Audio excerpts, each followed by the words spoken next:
What is up, guys? Welcome back to the channel and welcome back to a new video. So in today's video, we're going to be back working on the 2019 Jeep Cherokee Trailhawk. We're going to start by removing all of the blown old airbags and the blown dash that was damaged when the passenger frontal airbag deployed. We have to get the whole upper dashboard out in order to replace it. So we're going to walk through the process to get that whole dash removed, as well as removing the steering wheel, the knee bolster airbags, and all the related trim and components related with those devices. We're also going to run into an issue further along in the video where we have to remove the airbag SRS module and send it off to get it reset. So without further ado, let's jump right into it and get that dash removed so we can start installing the new one. So first we're going to start by removing this plastic trim panel right here on the back of the steering wheel. It's held in by 2 Phillips head screws, so we're going to get that out of the way first so we have access to the pins that hold in the airbag.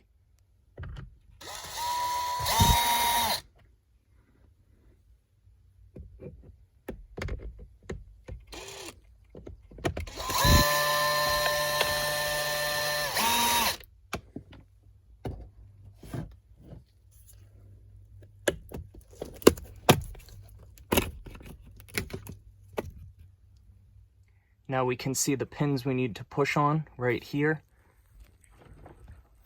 as well as right here, in order to remove the wheel bag.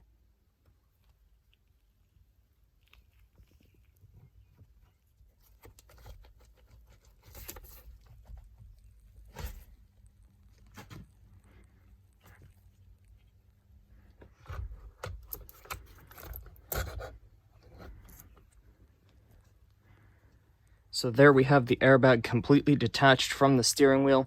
The latches we were working on are these right here, and you can see they snap onto this tab right here in the metal structure of the steering wheel. Now that we've gotten this disconnected, we're going to work on removing all of these yellow connectors on here that connect the airbag to the clock spring. It looks like all of these are in good condition. Sometimes they do melt when an airbag deploys, but it looks like we won't have to worry about that here. We're going to use our standard little pick set tools to get those orange connectors disconnected from the yellow locking tabs here, and then we should be able to get all of this harness removed from the airbag and get this old blown airbag out of the vehicle.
So we have the airbag out of the steering wheel, guys. As you've seen, these 2 connectors did actually end up being melted. They didn't look it before I started trying to take them off, but they ended up being completely melted to the bag.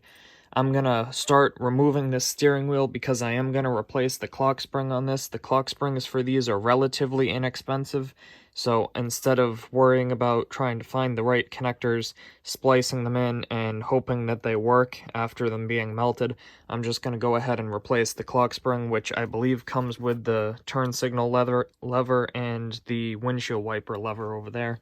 So without further ado, I'm gonna jump in, remove this nut. I believe it's a 19 or so.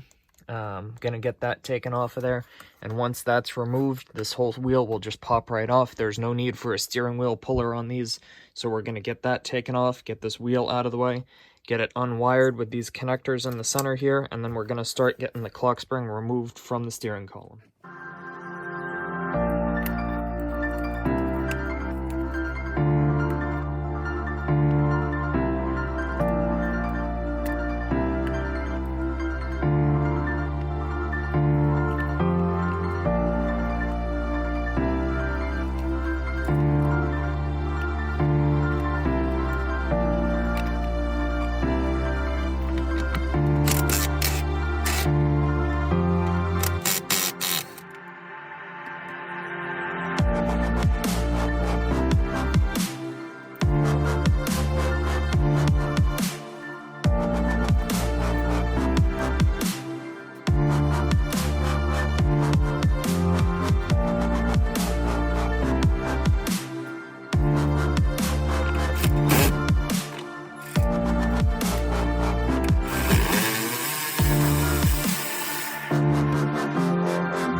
Now that we got the steering wheel and the driver's airbag removed, we're going to start working on removing this lower knee bolster bag here. To do this, we're going to have to remove this lower dash closeout panel here because there's 4 nuts that go on studs on the top of the airbag down through the top of the dash structure this way.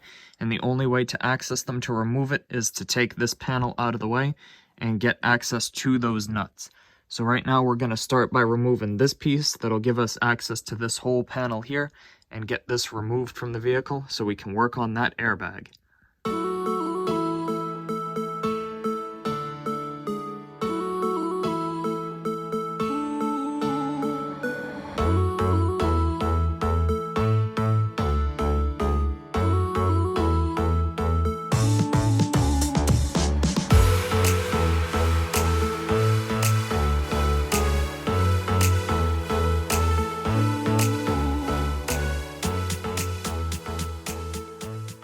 Now we can see the 4 10mm nuts, 1, 2 there, and another 1, 2 there, that hold this low knee bolster airbag into the dash frame.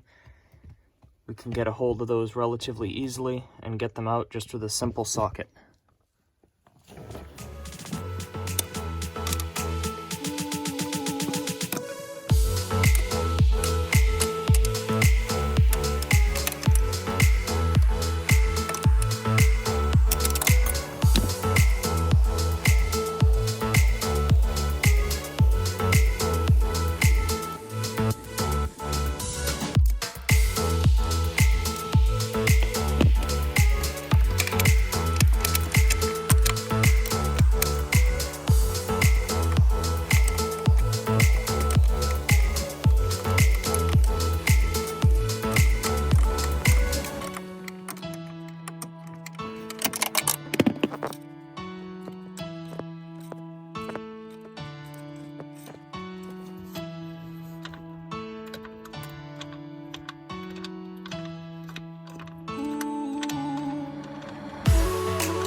So first we're going to start by removing the front driver's seat. This is held in by 2 bolts in the front. These are M2 more torque bolts.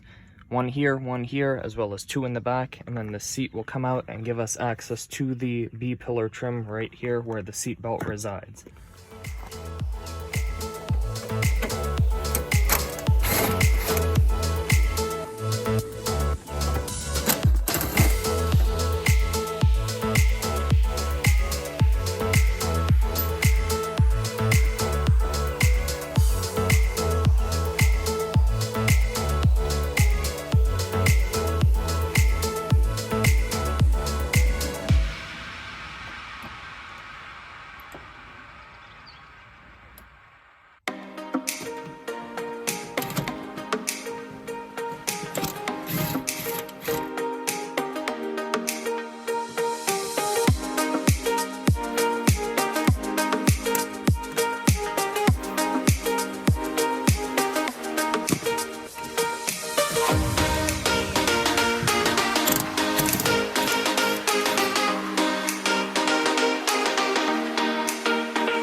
So guys, we have received the repaired seatbelts back from Safety Restore.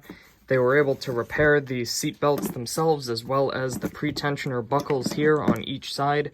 I also had them go ahead and do a red stitching on each end of the edge of the seatbelt here to match the Trailhawk red stitching on the interior, and I think they turned out amazing. So now we're going to grab these, install them back in the interior, and get that interior put back together.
Alrighty guys, so we are inside the Jeep now. We got the seatbelts installed and they look great. They also function perfectly. One thing we did notice when we were getting those reinstalled is that the airbag light and codes for the seatbelt are still active even after clearing the codes with the scan tool.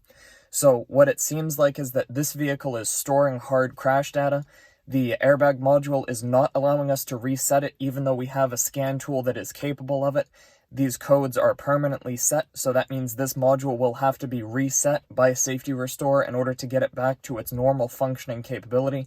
Now, what I did to test this was I took my new passenger side dash bag and plugged it in there to the connector, cleared the codes for that airbag because the original one was obviously blown due to the accident that this vehicle was involved in. Once I cleared the codes, I read them again, and the same 3 codes for the squibs that power the passenger side dash bag there were still active confirmed codes. So that tells me that this vehicle is storing hard crash data.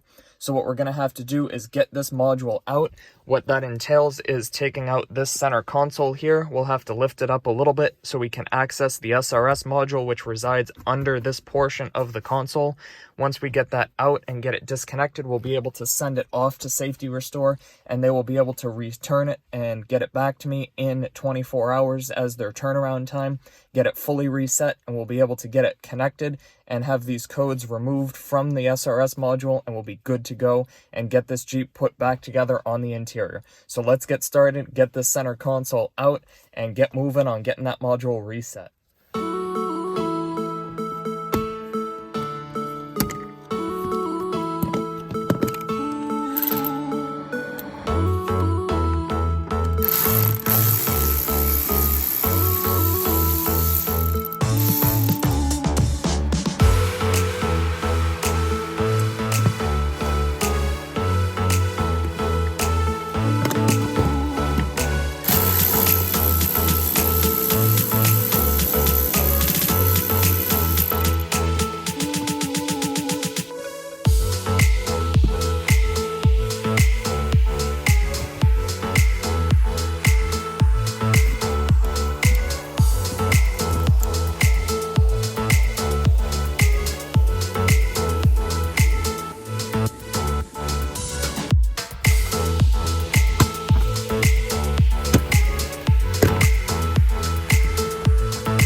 So there is the SRS module removed from the vehicle, everybody.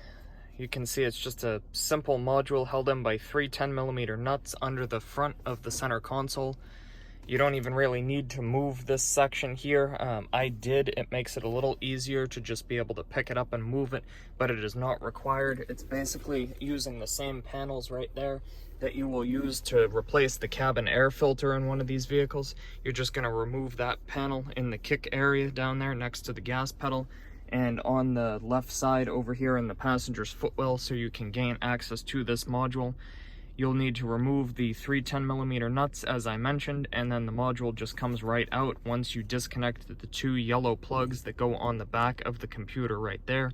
So now we're going to get this sent off, get it reset, and we should be good to go. Once you disconnect this, you will get some random faults for like stability control and park sense and whatnot. All that stuff runs through this module as well, and you won't have any blind spot monitoring. As you can see, the blind spot system is a little angry there in the mirrors. So we're going to get that sent out, get all that taken care of, and once we do, we should be good to go. Get it reinstalled, get the dash put back in, and get all the new airbags reconnected, and we should be all set with this interior. Alrighty guys, so that is going to be the end of today's video. We got a ton accomplished getting that old dash removed from the Trailhawk. If you guys found this video helpful or interesting, or if you know anybody else that might, please feel free to like this video, subscribe to the channel, and turn on your post notifications so you'll not miss out on any of the future projects coming and future parts of this Trailhawk rebuild that are still to come. As always, you guys, thanks so much for watching, and have an awesome day.